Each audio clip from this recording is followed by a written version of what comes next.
Oi, Dani, seja bem-vinda.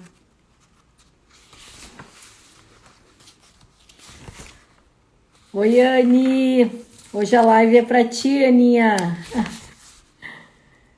Oi, Ali, sejam bem-vindas. A gente vai ter uma live bem bonita. Essa live foi um papo de final de semana bem importante e que a gente acaba olhando para o outro, né? Mas acaba esquecendo que a gente vive dinâmicas muito profundas. Então a live de hoje é por que nós ficamos em relacionamentos que nos maltratam. E a primeira reflexão que eu queria trazer é que muitas vezes existem acontecimentos que eles atuam sobre nós de uma forma inconsciente. A gente não sabe o que está acontecendo, não sabe como aconteceu e a gente repete alguns comportamentos, tá? E isso impacta profundamente nas nossas relações. Eu quero saber se tu já viveu alguma relação onde tu teve algum descaso, algum descuido, algum desprezo, maus tratos e quanto tempo tu ficou nessa relação. Se tu já viveu uma relação de descaso, tá? E se tu ficou nessa relação, é através dessa consciência hoje que a gente vai olhar para essa live.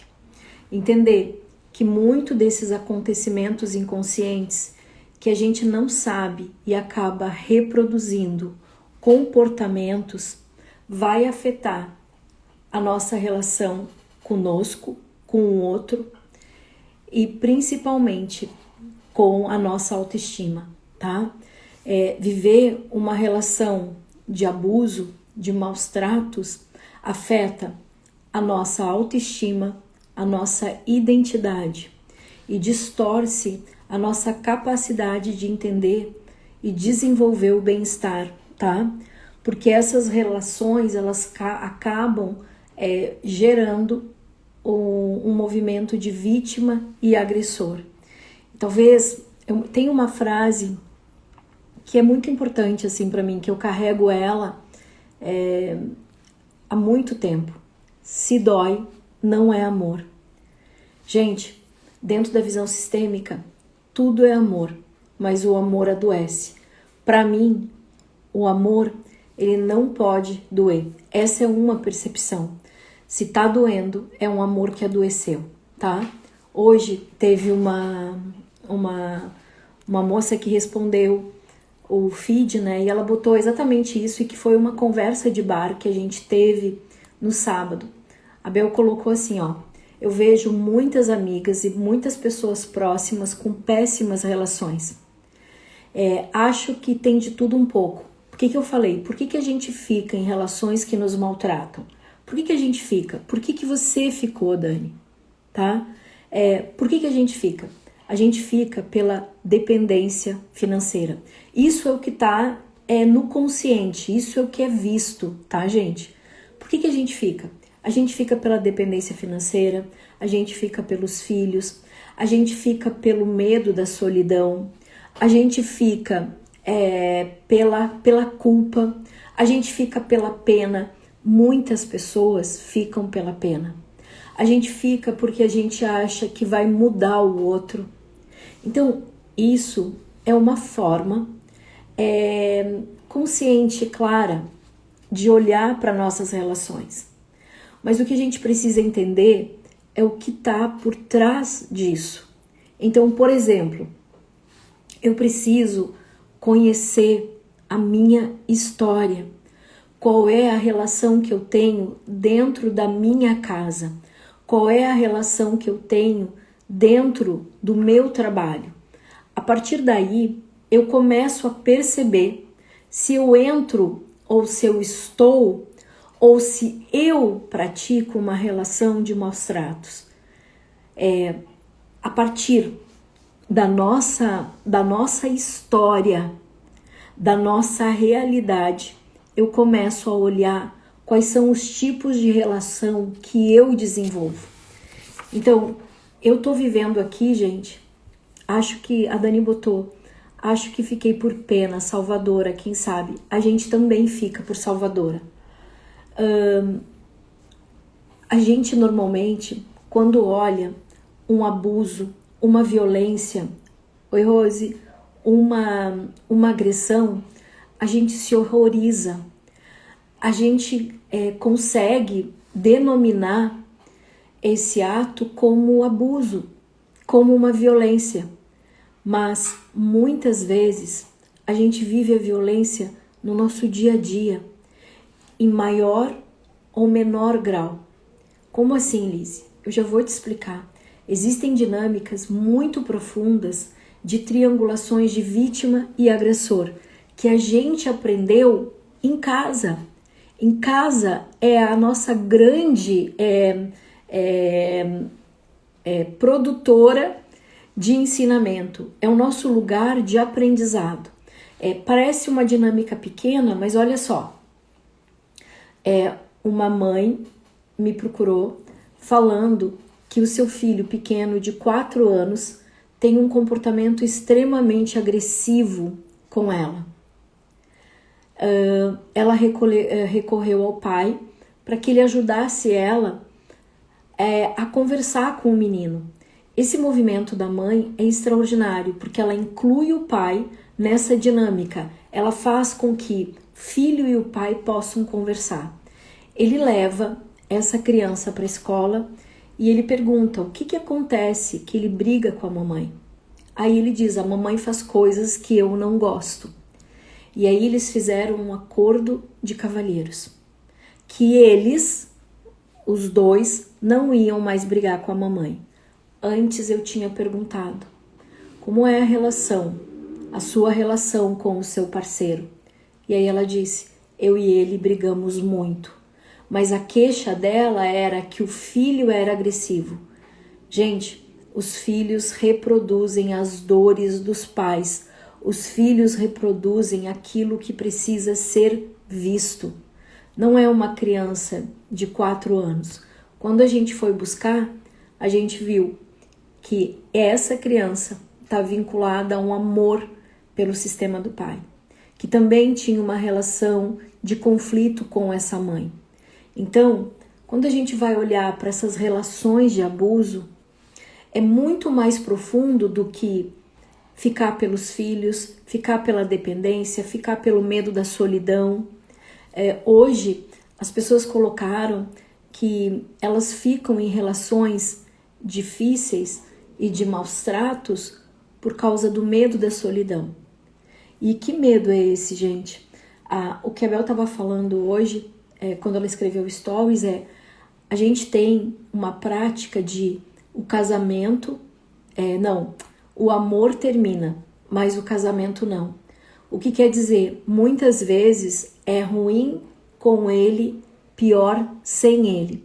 A gente também cria uma crença do casamento. Por quê? Porque o relacionamento dos meus avós foi ruim, o relacionamento dos meus pais foi ruim e o meu casamento é ruim. E o casamento da minha filha também vai ser ruim. Quer dizer, a gente entra, não é no comodismo, a gente tem que começar a olhar para como a gente usa a nossa semântica. Não é comodismo, gente. Isso é um padrão de repetição.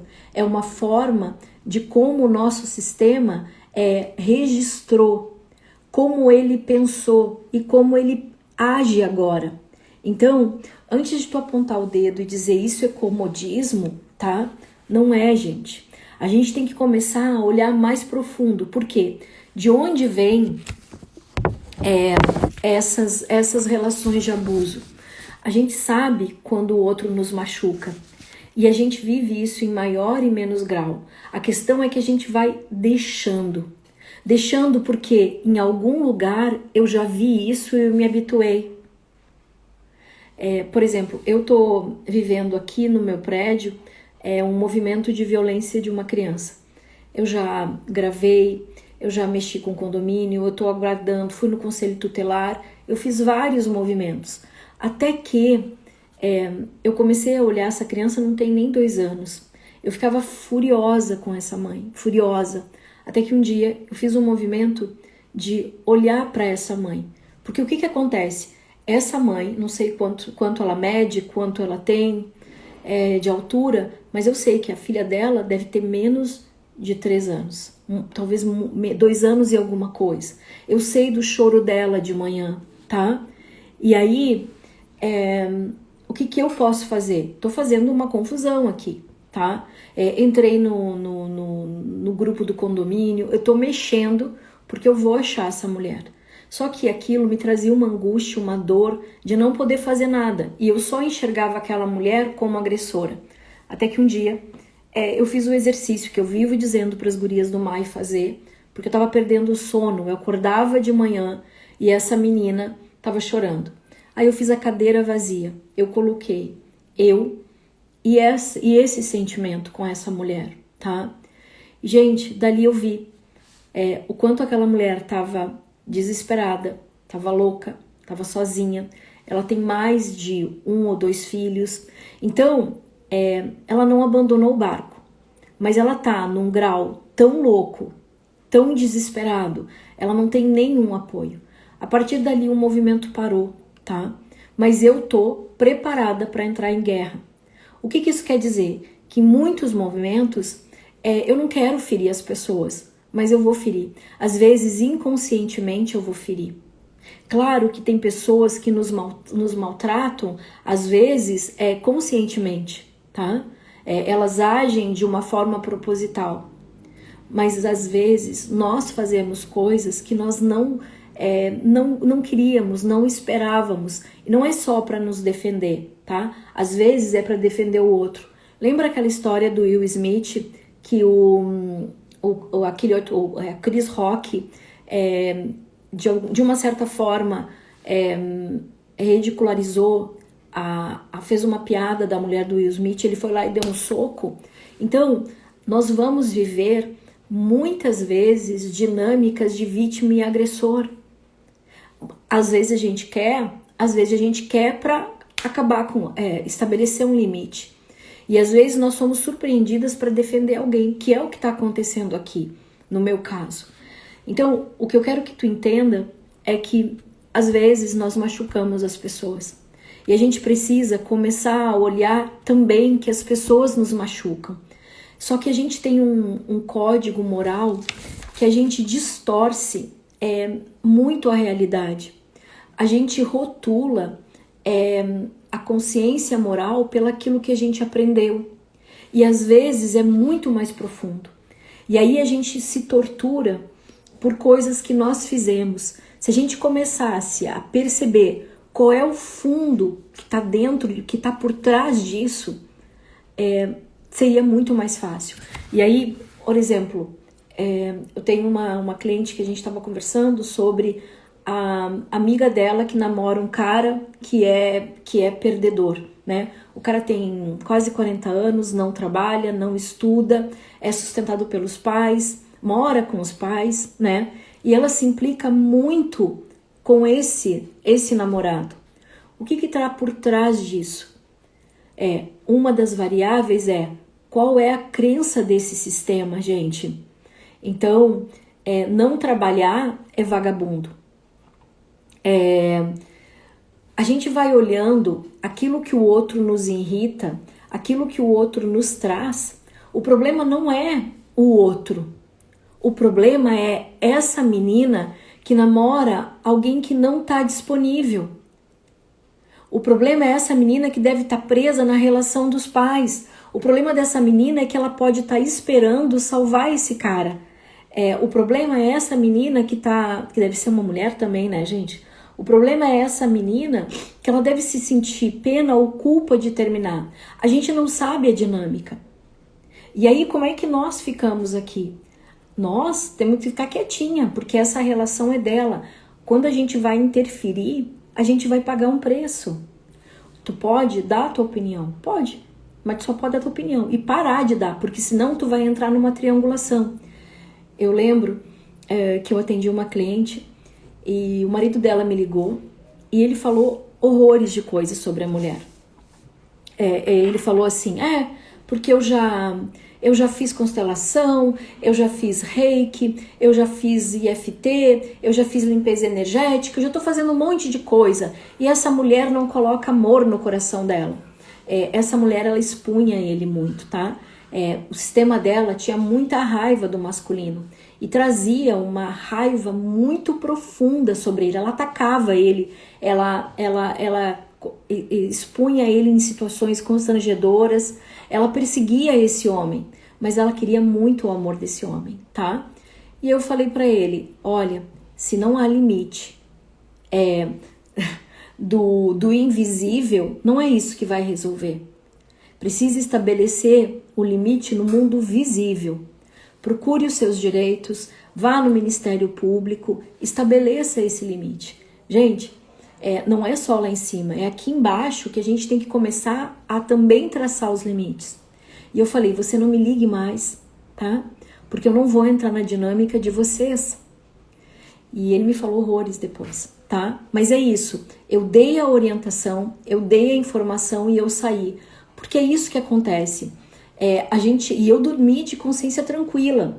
Até que um dia essa cliente me ligou e disse, ele ligou pra você? Eu disse, liguei e mandei ele procurar os direitos dele, tá? Você tem que cuidar para você não repetir a sua história familiar. Na sua história familiar existem coisas profundas. E você tem que olhar para isso, porque quem vai sair perdendo nessa matemática com esse homem vai ser você. Então, gente, nós repetimos padrões muito profundos. E eu tenho que começar a olhar para isso. Não é o marido, o namorado da minha colega que ele é vagabundo. Ele traz uma informação que o meu sistema teve, mas ele traz uma informação da minha colega também. E aí eu tenho que saber se eu quero viver isso. Do que decorre? Daí o que é importante que eu queria trazer assim, ó. Se a gente sabe que viver no abuso é negativo, por que a gente vive isso? Porque essa é a maneira que a gente aprendeu. E a gente aprendeu isso porque a gente se condicionou a ver a realidade através de causa e efeito. Então, se alguém rouba, a gente diz que é ladrão. Todo corrupto, todo o político é corrupto, tá? Se alguém nos agride, essa pessoa é culpada. Se o meu parceiro me maltrata, ele é o culpado, ele é um estúpido. Se o meu chefe comete assédio moral, ele é algoz. Então, gente, normalmente a nossa única matemática, a matemática que a gente aprende em casa, tá? A gente só quer achar um culpado e responsabilizar. A gente não vai atrás da causa real. A gente olha para a causa e o efeito direto, não o indireto. Então fica muito fácil a gente dizer que o cara roubou. Tá, o cara roubou uma galinha, tá? Para comer, digamos. E aí ele vai parar no presídio central. E aí ele vira um PhD sai lá com a faculdade de bandidagem. Porque é isso, a gente precisa começar a olhar o que está por trás daquilo que está acontecendo. E aí entender que não adianta só achar o culpado e punir. A gente tem que começar a olhar aonde está aquilo que surgiu. Então, por exemplo, as pessoas acham engraçado e bonitinho ciúme. Gente, ciúme também é abuso. O ciumento, ele controla, ele rumina, ele sofre e ele transforma a relação em um inferno. Os desconfiados, a mesma coisa. E onde é que é? E aí quando tu vai, onde é que tá isso? A minha mãe, o meu pai traiu a minha mãe. E aí todos os relacionamentos que eu tenho tenho a sensação de que eu sou traída, porque eu tenho um registro, uma memória, uma memória celular, gente, que vai pensar com que isso vai acontecer comigo. Isso não aconteceu com você. Outro movimento que é muito importante é as vítimas de estupro, gente. A avó foi estuprada, a mãe foi estuprada, a filha foi estuprada. E aí a neta não teve nada a ver com isso, tá? Só que daí, como as três são, elas cuidam essa criança de uma forma que elas colocam a criança nesse campo. E por que a gente vive isso? Porque a gente tem um registro, uma memória celular. Isso vai para o campo da epigenética, isso vira registro.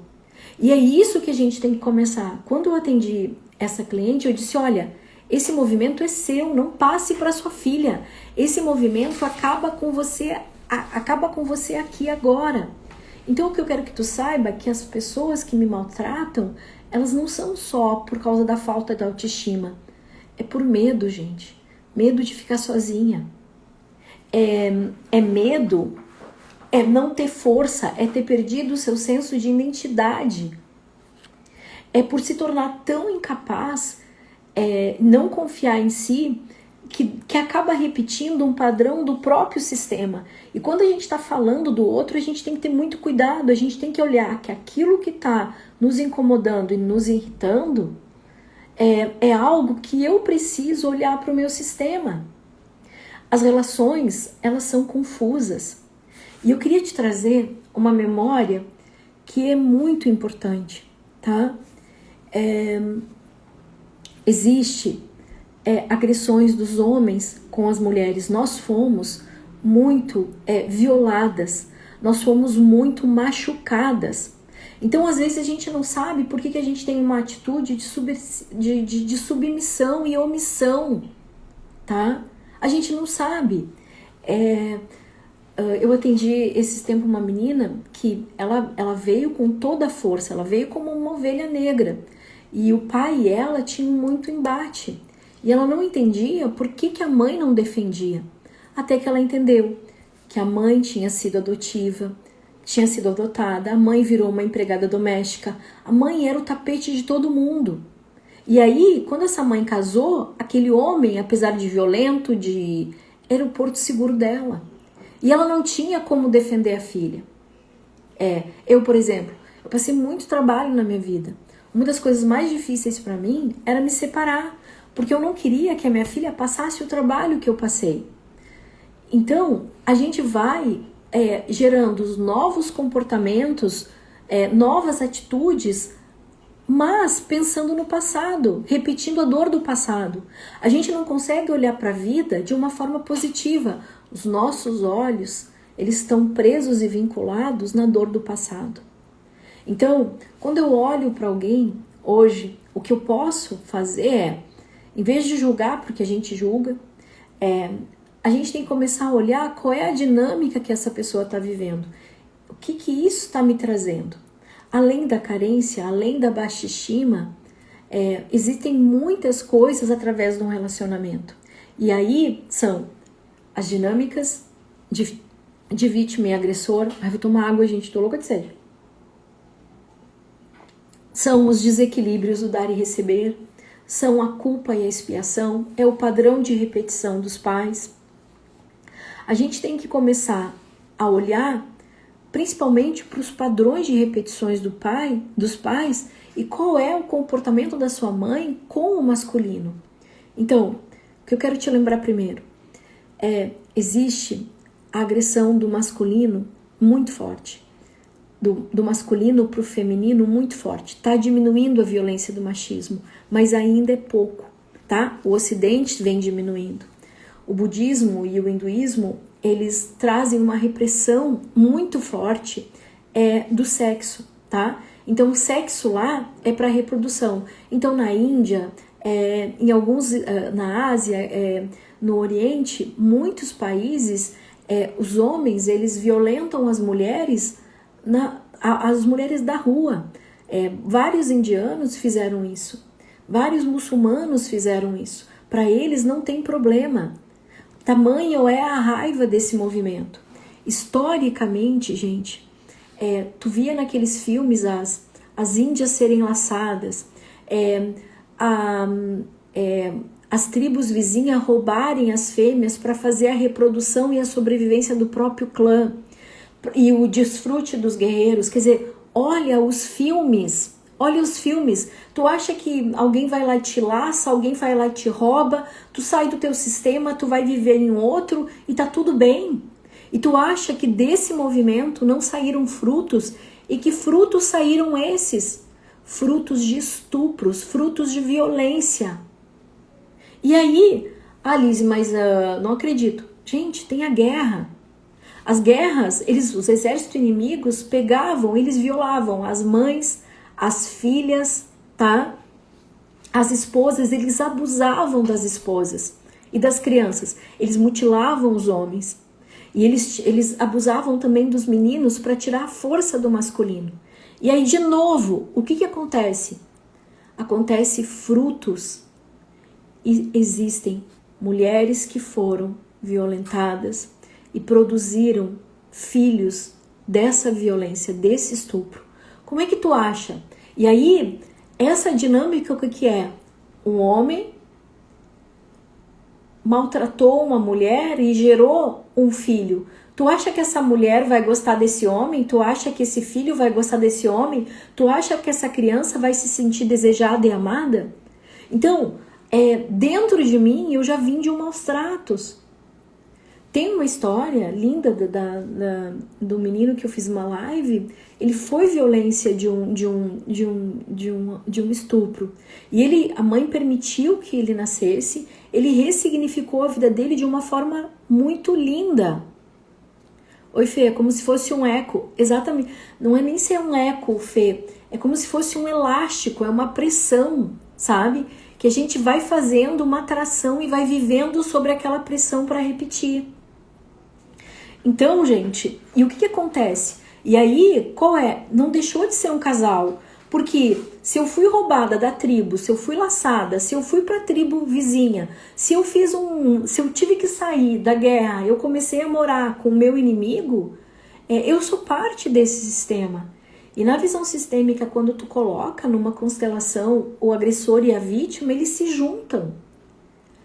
E aí o que acontece? Gente, alguém precisa reconciliar, alguém precisa olhar para esse movimento. E aí somos nós. Só que daí o que acontece? Eu tenho medo de me relacionar. Acontece muito isso. O que acontece na violência do casal, tá? Existe muita violência dentro do casal. Eu vim de uma violência de casal, dos meus pais. Eu não repeti, mas eu vivi isso. Então, o que acontecia? Olha agora, o meu convite olha para a relação do teu pai. Me diz o quanto a tua mãe fortalecia o teu pai para ti, o quanto a tua mãe permitiu que tu pudesse olhar para o teu pai. Qual era a relação de amor e de afeto que tu tem com o teu pai? Ou tu tem uma relação distorcida, onde a tua mãe é coitadinha, onde tu também espia pela culpa dela. E aí, a dinâmica que tinha dentro da tua casa, talvez não da tua, só da minha, não sei, né? Qual era a relação dessa mãe? Essa mãe tá sempre reclamando que ela faz tudo sozinha, coitadinha, que o pai não ajuda, que ela tem que cuidar da casa, que ela tem que cuidar dos filhos. E aí quando tu olha pro teu pai, tu diz, meu pai não presta. Mas teu pai tava trazendo comida para casa e a tua mãe ficava em casa cuidando das crianças. Gente, nós as mulheres, a gente tá se tratando. A gente está se cuidando, a gente pode chorar, mas os homens não podem. Os homens não têm ainda o nosso nível de compreensão e de consciência de saber que tá doendo e que a gente precisa cuidar, que a gente precisa tratar. Eles não têm. Então, parte de mim começar a olhar e estabelecer limites para me relacionar também com esses parceiros. Aquela menina que namora um cara que não trabalha de quase 40 anos, o problema não é o cara, o problema é ela que tem que se tratar. Ela tem que estabelecer um limite porque provavelmente ela está tentando salvar alguém. E a gente vive relações onde a gente é tão boa que a gente quer salvar o outro, a gente quer que o outro mude. E adivinha quem se ferra? Só nós, tá?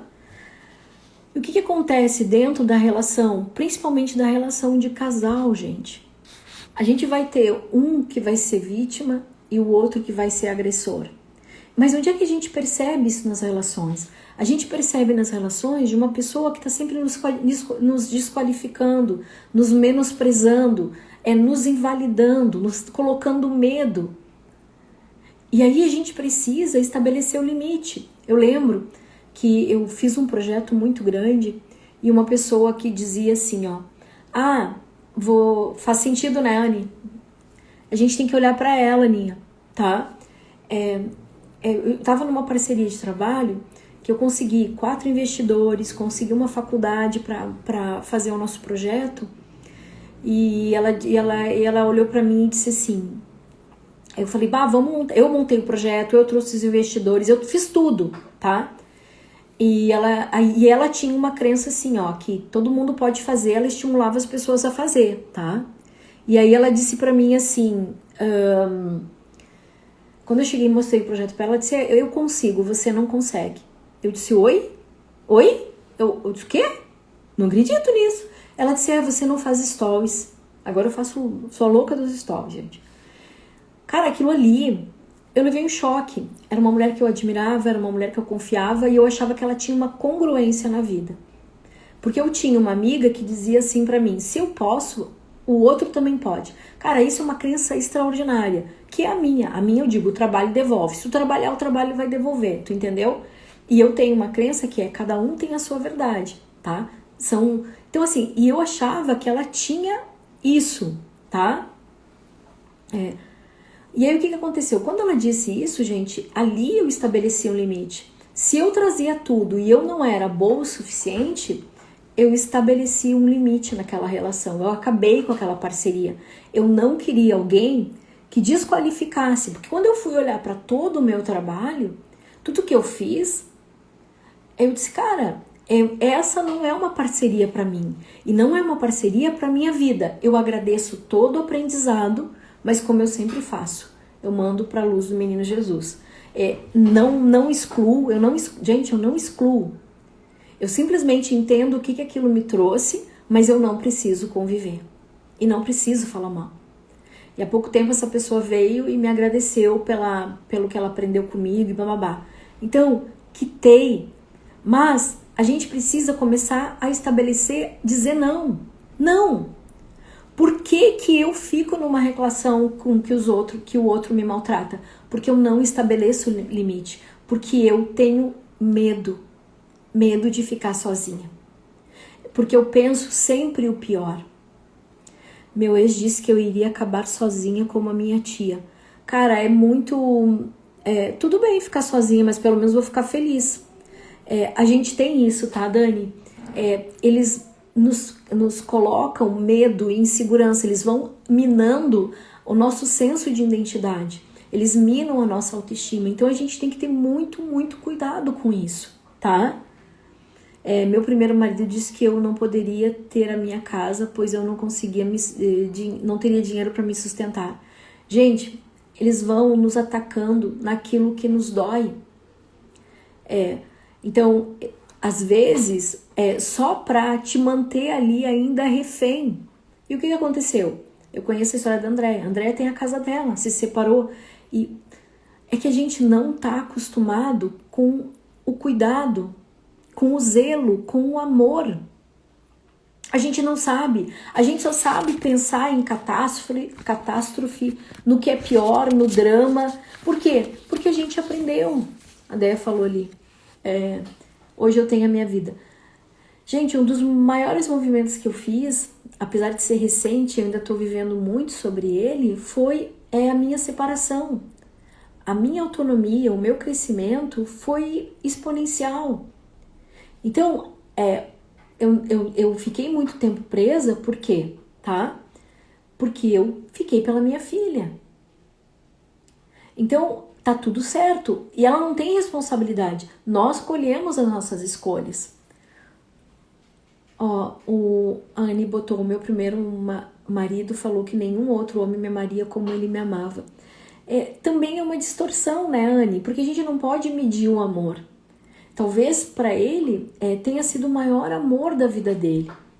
E a gente não mede. Mas a gente tem que lembrar que isso são percepções da realidade. O que o outro diz não é real. O que o outro diz é a percepção dele do sistema e que vai imprimir sobre ti alguma coisa. E a gente tem que saber se a gente quer tomar isso para nós.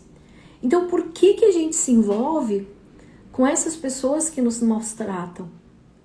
Por que a gente não pode se envolver com pessoas às quais a gente se sinta querido, amado, desejado?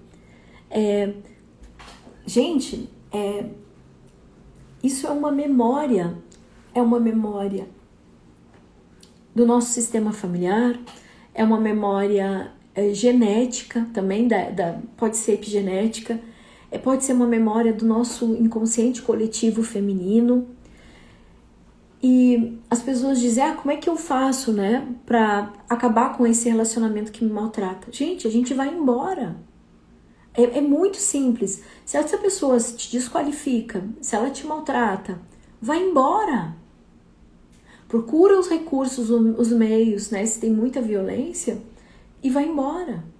Mas, sabe por que elas não vão embora? A maioria das pessoas, elas esperam que a pessoa mude.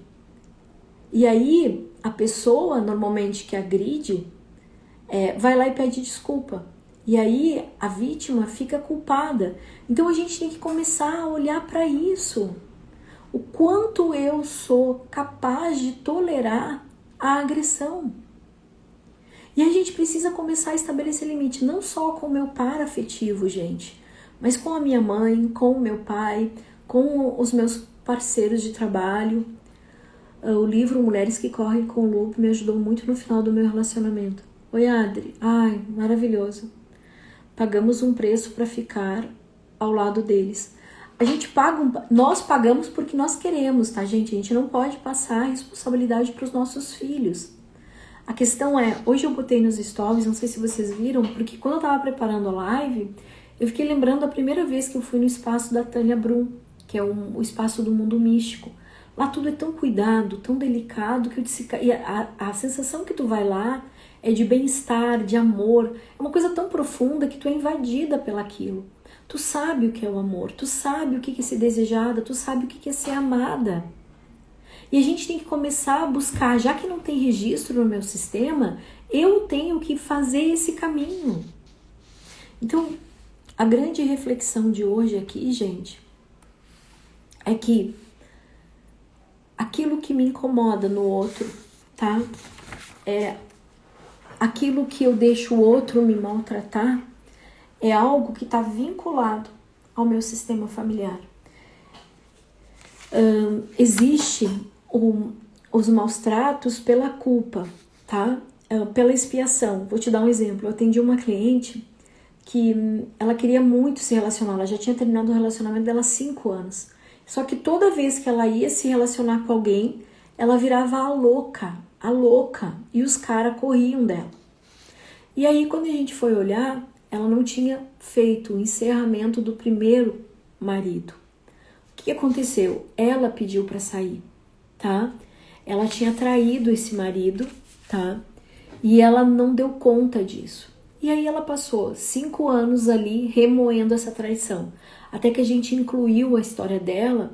É como se ela precisasse pedir desculpa pelo que ela fez. Na verdade, a gente fez ela reconhecer o dano e a responsabilidade. Ela não precisa de uma autorização, mas é como se ela precisasse de uma autorização. E a gente liberou. Outra coisa, gente, é namorar essas pessoas que são extremamente doadoras. E eu era, tá, gente? Não fica pensando que, não, eu era a boazinha, salvadora, fazia tudo por todo mundo. Hoje eu sou selvagem, gente. Quer me identificar? Eu sou selvagem. O que acontece? Essas doadoras, gente, elas querem comprar o amor do outro. Existe uma ausência um desequilíbrio dentro do sistema familiar, tá? Que a gente vai compensar a ausência de um dos pais. Então, eu atendi um menino que ele fazia tudo pra mãe, tá? Ele tinha uma namorada, mas ele não conseguia assumir o relacionamento com a namorada, tá? Ele fazia tudo para agradar a mãe, tudo para agradar a guria. Ele vivia uma briga entre os dois, tá? Mas o que era essa necessidade dele agradar? O pai tinha abandonado a mãe e ele tomou o lugar do pai. Então, ele estava casado com a mãe. E a mãe mantinha esse filho ali, ele era um filho único, ela mantinha esse filho lá, velando essa morte de pai vivo. E aí o guri não ia para a vida. Então, esses doadores, eles estão deslocados e eles tentam servir a dois senhores, ao parceiro, a parceira, né? E a mãe, ao sistema familiar. Ah, por que tu não te relaciona? Gente, tu não te relaciona porque provavelmente tu tá presa no teu sistema familiar. Então, por que eu vivo relações de abuso? Porque provavelmente no sistema tem relações de abuso. E eu só tô repetindo, eu só me comporto da forma como eu aprendi. A forma como eu interpreto a vida, não pensa que tu acordou e tu foi livre para pensar o que tu queria. Não, meu amor. A forma como tu interpreta a vida, a forma como tu olhou a vida pela primeira vez, a forma como tu sente, tudo isso foi condicionado pelo teu sistema familiar. Então, a tua forma de amar também. E essa forma de amar vai fazer com que tu te permita receber amor ou não, ou repetir os padrões. Então, só que isso é uma memória infantil. E o parceiro, gente, o outro, não falo só de parceiro, tá? Mas de estabelecer limites com o outro. Vai trazer aquilo que tu precisa reconciliar. Vai trazer aquilo que tu precisa curar. O outro é a oportunidade de tu sair da criança ferida e admitir, né? Admitir mesmo de admissão, de contratar o teu adulto. Porque quando a gente tá nessas dores, vivendo essas dinâmicas, a gente demitiu o nosso adulto. A gente tá na criança ferida. E isso precisa mudar, gente. Isso precisa mudar. A Mônica falou, nossa, eu sou casada com meu pai, é triste reconhecer isso. Mônica, essa é a grande oportunidade para começar a entregar o papai para a mamãe, para poder te liberar. Gente, a gente fica com vergonha. É triste? Não é triste, é extraordinário quando a gente consegue reconhecer qual é a dinâmica que a gente está presa.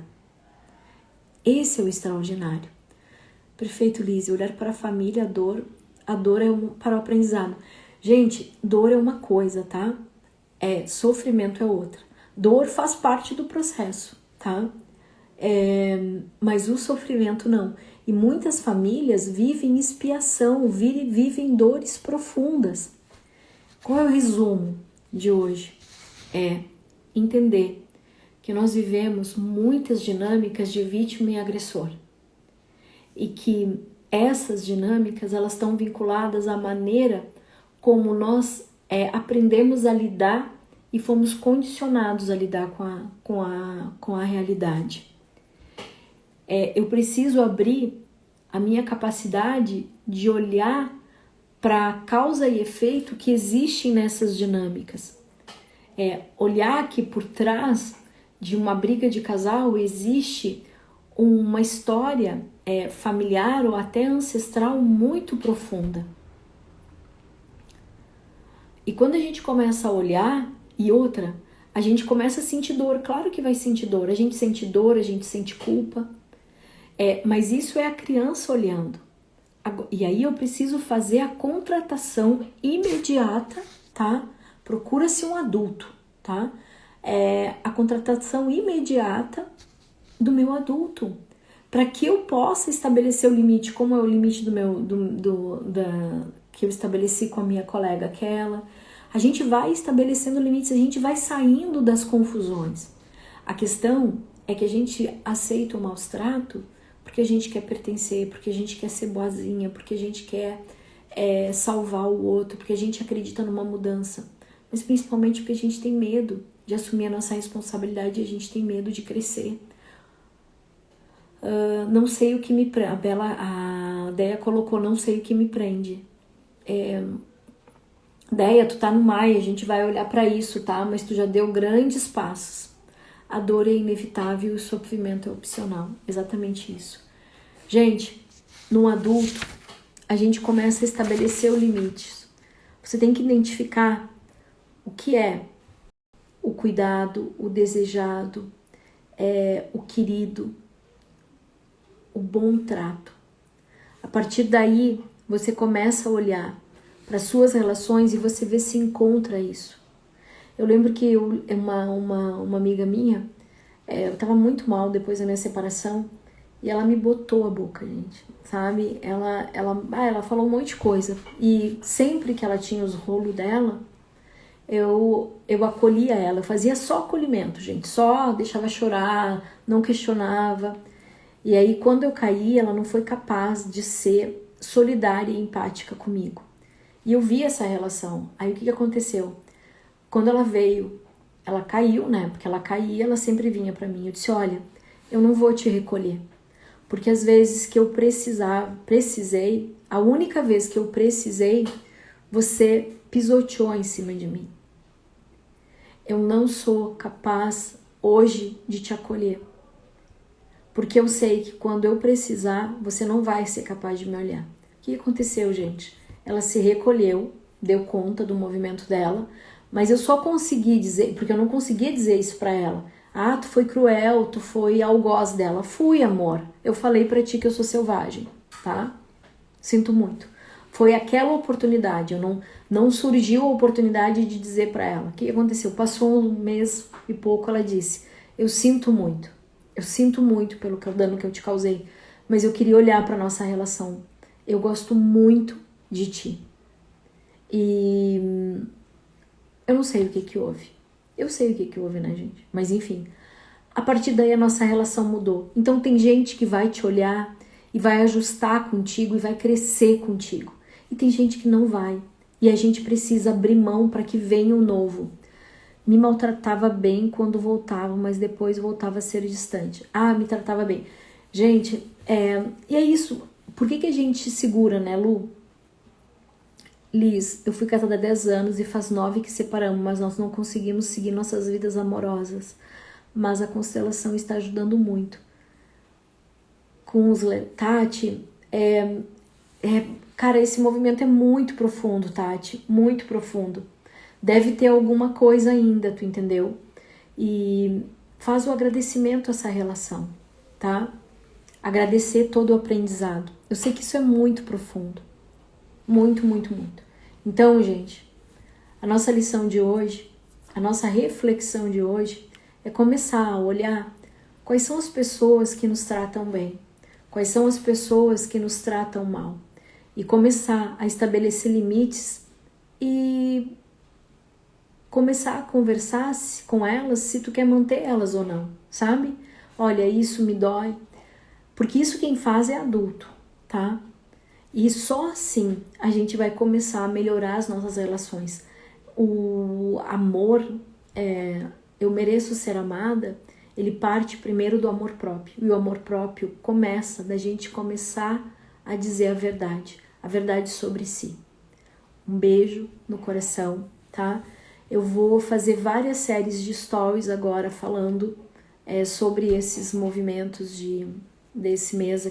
Não só de relacionamentos, né, gente? Porque essa semana as pessoas começam a vir semana de namorado, elas querem namorar. Mas eu quero tratar sobre temas mais profundos, tá? Então, os stories vai ter várias pequenos